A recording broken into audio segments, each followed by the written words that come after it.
Alcohol smoking అనేది ఇంకా పెద్ద ఇష్యూ అవుతుందా బ్రెయిన్కి కానీ మొత్తం బాడీకి కానీ? డెఫినెట్లీ అమ్మా, ఆల్కహాల్ ఎఫెక్ట్స్ ఎంటైర్ బాడీ. అది ఎంత క్వాంటిటీలో కూడా ఇట్స్ పాయిజన్, టాక్సిక్.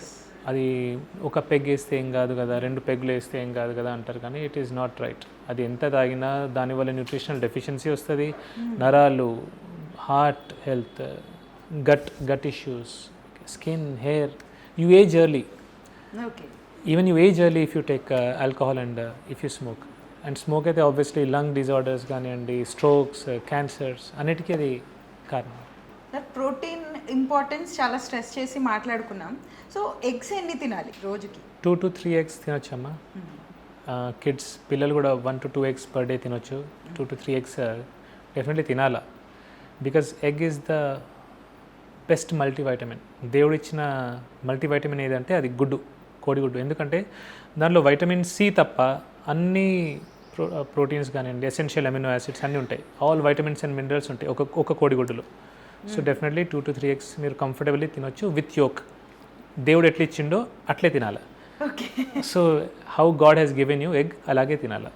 ఓకే. చాలా మంది కొలెస్ట్రాల్ ఉంది, యోగ్ తినొద్దు అన్నట్టు మాట్లాడుతూ ఉంటారు. సో కొలెస్ట్రాల్ ఉన్న వాళ్ళు ఏం చేయాలి? అమ్మ, డైటరీ కొలెస్ట్రాల్తో బ్లడ్లో కొలెస్ట్రాల్ పెరగదు. ఎందుకంటే మనకు తినే కొలెస్ట్రాల్ ఏదైతే ఉంటుందో దాంట్లోని 10 to 15% మాత్రమే అది బ్లడ్లో కొలెస్ట్రాల్గా మారుతుంది. సో మ్యాక్సిమం కొలెస్ట్రాల్ ఎక్కడ తయారవుతుంది అంటే మన లివర్లో.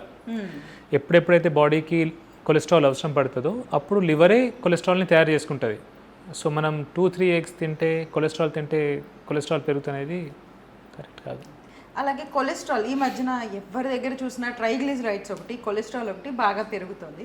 సో దాంతోనే మళ్ళీ షుగర్ అండ్ బీపీ అన్నీ కూడా కలిపి వస్తున్నాయి ఒక ప్యాకేజ్ లాగా. సో ఈ కొలెస్ట్రాల్ తగ్గాలంటే ఏం చేయాలి డాక్టర్ గారు? కొలెస్ట్రాల్ అమ్మ, ట్రైగ్లిజరైడ్ అది మన శత్రువు.